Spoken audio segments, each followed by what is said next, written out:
Legend of Total War here, and today I'm finally able to explain to you guys how Kislev functions in Total War Warhammer 3, talking about their campaign mechanics, their legendary lords, and how good they are on the battlefield. So, there's quite a lot going on with Kislev. So the first thing we should probably talk about is their legendary lords, because there's a bit of a poorly kept secret with that. You can start your campaign off as either Katerin or Kislev. In my opinion, Katerin is vastly superior to Kislev in terms of starting position and just as a legendary lord in general.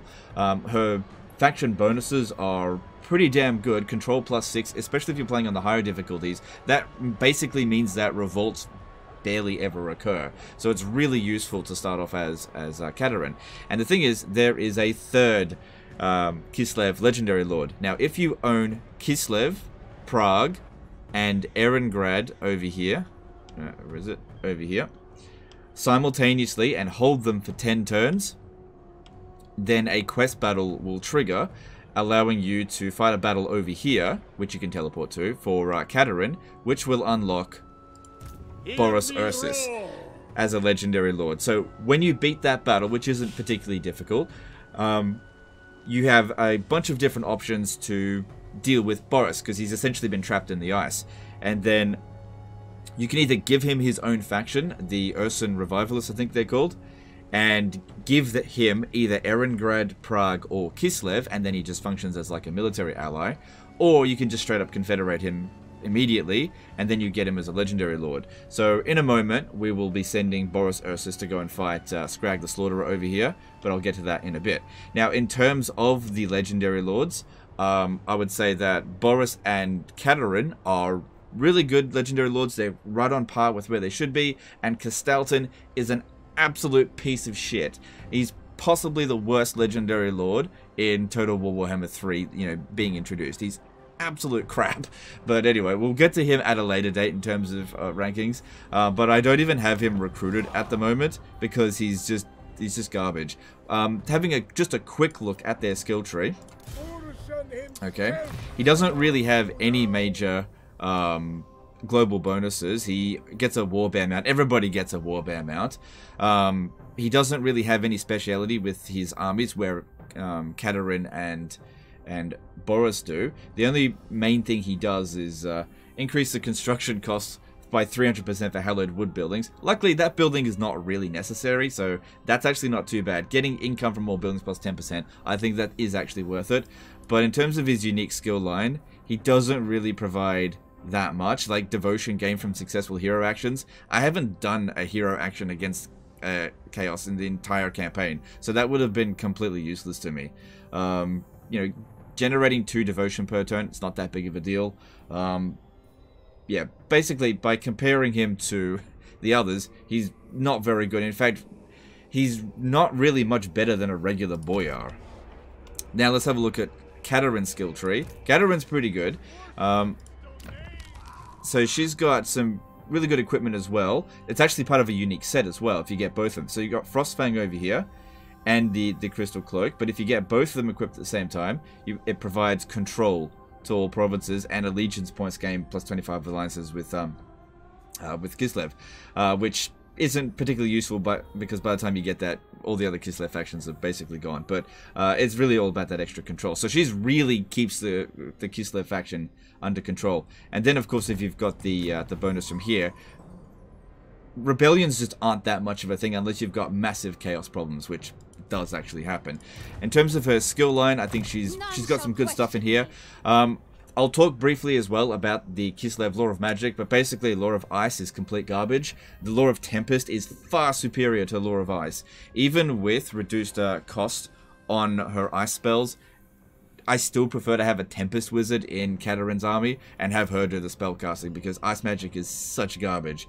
Anyway, she's got some pretty good abilities in here. Extra control all provinces, ward save plus 8% Lord's army. Her ability over here, her main trait, reduce upkeep cost for Ice Guard. That's really useful because Kislev is one of the factions where getting a Doomstack is actually kind of viable. Now, her army's kind of wrecked over here because she contracted a plague after fighting some of these guys here, so that sucked. Her army's in bad shape, but it's been performing really well. I've also got some little Groms in here.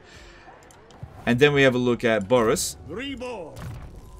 Boris reduces the upkeep cost for Warbear riders and increases melee attack when fighting against forces of chaos, which is very good for Kislev because that's what they're going to be fighting most of the time. He's got really cool skill over here, growth all provinces, no colonization cost, so that's really helpful because there's ruins all over the place.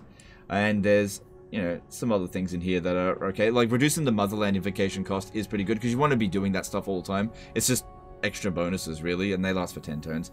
Extra diplomatic relations with Kislev's probably not that useful because they confederate really easily.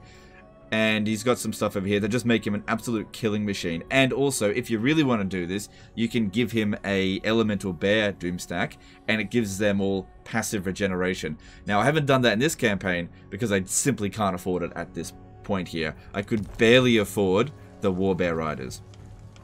So, other things that that Kislev has, they've got the Ice Court. This is fairly interesting. So, rather than just recruiting ice heroes and lords, so they're spellcasters, you have to train them up first.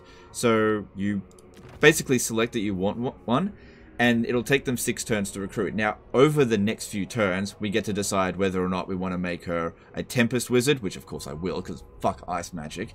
It's crap. Make a Tempest Wizard, and then you get 3 additional traits. Now, those traits that show up can be very powerful.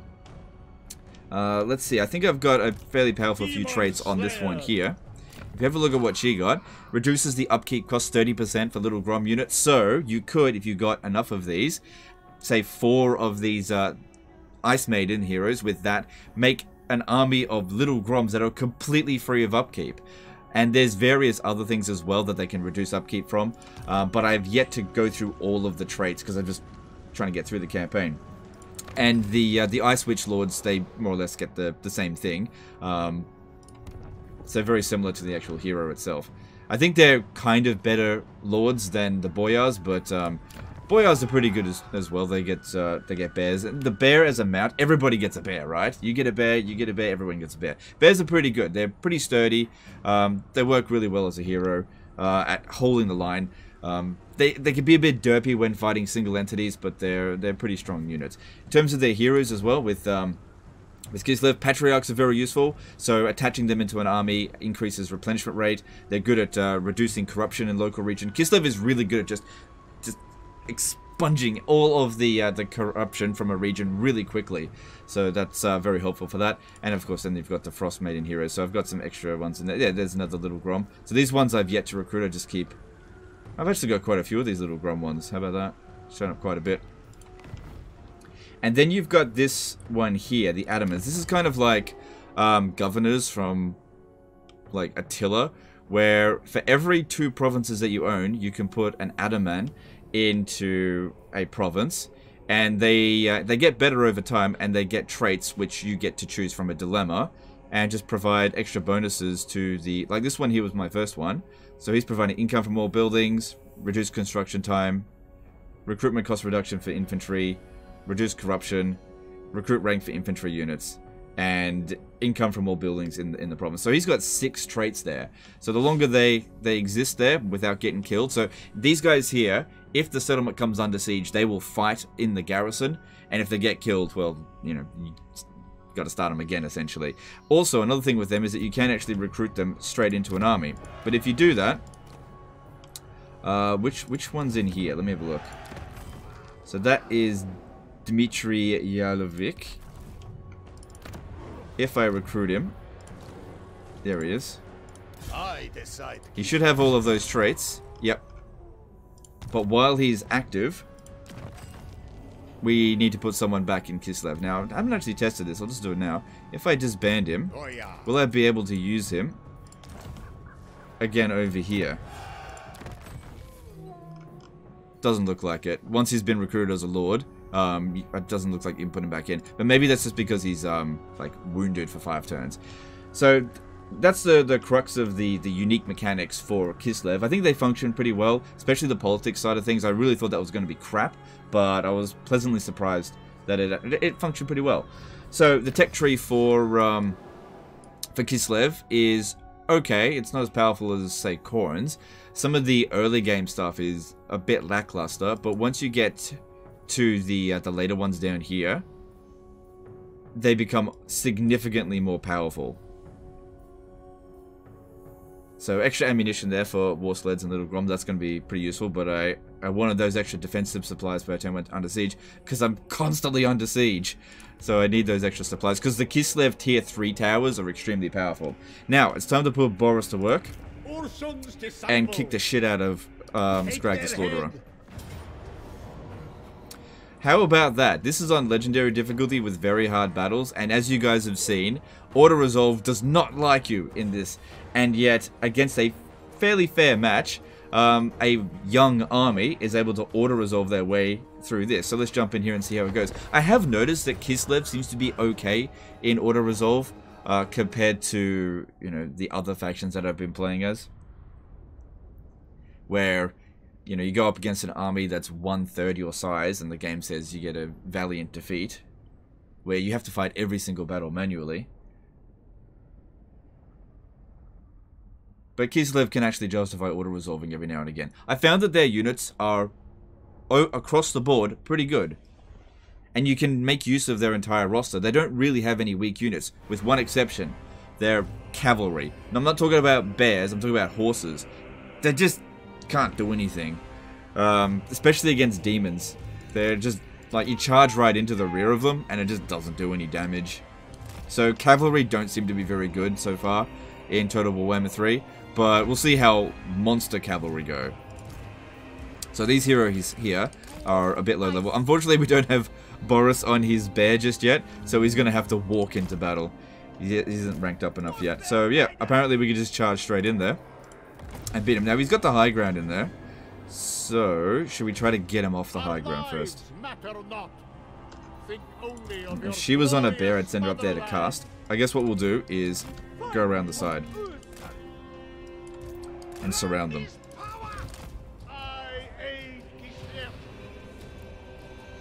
So, Boris's equipment's okay. There's nothing particularly special about it. He doesn't have any quest battles. Also, I'm not sure if I mentioned it, but once you've unlocked him, you can start a new campaign as him. His campaign is in the Darklands, and he doesn't play a part in the politics.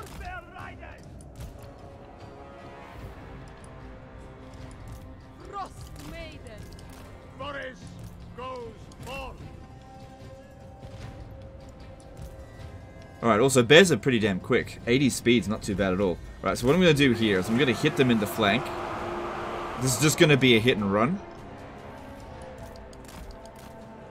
So I want them to get off this damn hill.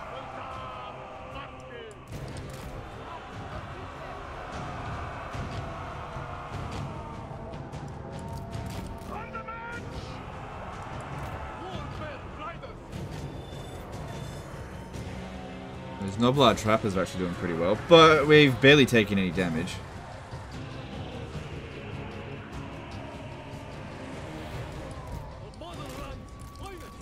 Okay. Also, I guess all of our bears being anti-large as well, and all of the ogres being large, yeah, this is not a good matchup for them. Also, I think this army is one of the reasons my economy sucks at the moment. I've been hoping to get a an ice witch that would reduce the upkeep cost on cavalry a bit more. So they're just letting me eat their flanks at the moment. Now, because I haven't done any range damage to them or any magic, they're still taking a defensive position. I have noticed that the AI in Warhammer 3 is a bit passive in this regard. They really wanted to nerf the range meta, which it's still kind of there. But he's just letting me eat their flank. Because he kind of expects me to send my whole army at him all at once, which I didn't do. And just like in Warhammer 2, as if you do what the AI doesn't expect, they don't know what to do. We just ate up like 3 or 4 of his units there. So yeah, the bears didn't do so great against the Noblars, but absolutely fucked up the ogres big time. So getting this army down to Scrag and taking him out early, well, as early as you can, these are like tier 4 units, is probably going to be a good call. Because Scrag really bloody wrecks the Empire. And the Empire is good trade partners, but you know, if they get wrecked and this guy comes up in your rear, it's not good. Especially considering you're going to have to be dealing with chaos the entire campaign.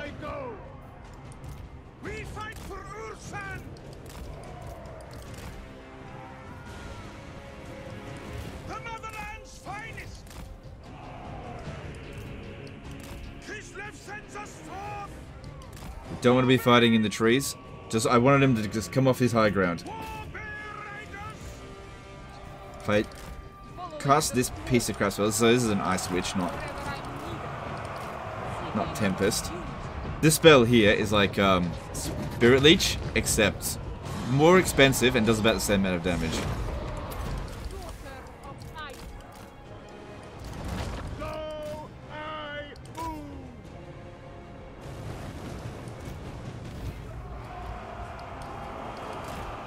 Alright, they're starting to come off the high ground now. That's all I wanted. So, you know, for 14 Winds of Magic, I don't think she's got full points. I think it goes down to 12 eventually. That wasn't very good.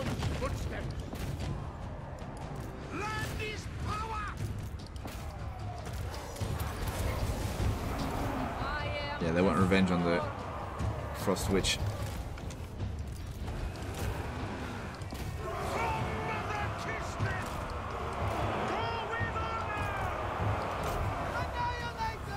No, he still wants to hold that high ground. I'm not going to charge up the hill.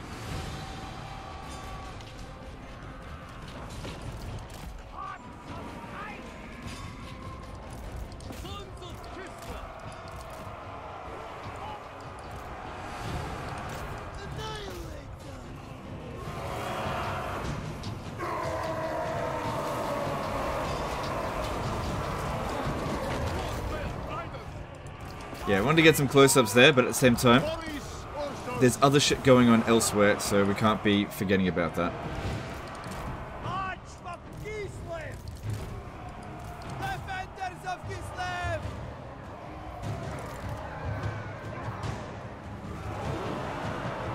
And once again, the AI is on very hard battle, so they've got a melee advantage here. Well, melee cheats, I mean. They don't actually have the advantage. Alright, let's try to get Boris over and smash up Scrag.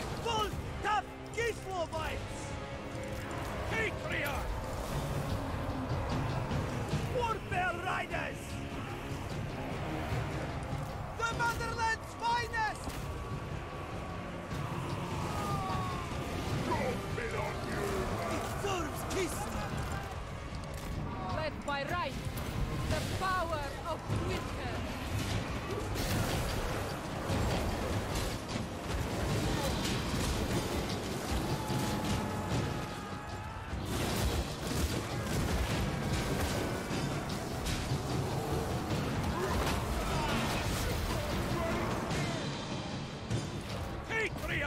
Cool, not taking too much damage.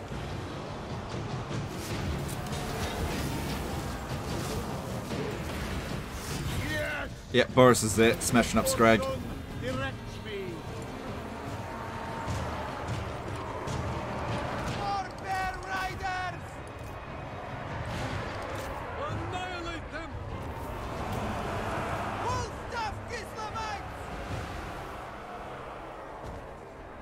That actually performed a lot better than I thought it would. Like, I knew we'd win, because it wasn't that big of an army. But I didn't expect them to kick the ass of the ogres that much, especially considering Boris is only like rank 7. So yeah, Doom stacks are kind of viable with Kislev, but you got to get the right traits, just like it's always been with Warhammer 2. Because that's the thing that a lot of the other factions are missing. They're just not getting those 50% reduced upkeep cost for, you know, particular units, and so you've got to go with what's efficient in general, which usually isn't the highest tier units. You belong to Ursa Now with that, we're going to end the video here and start up a live stream campaign starting as Katerin and we'll see if we can get Boris the well, in a live stream. So I hope you guys have enjoyed this video, giving you an idea of Kislev. And if you've still got any further questions, I'm more than happy to answer pretty much anything to do with Kislev now. You know, this worst kept secret over here. I can finally talk about it. Yeah, come to the live stream and we'll play some Kislev. Anyway, that's the end of this one. Appreciate you guys, and I'll see you next time, fuckers. Bye.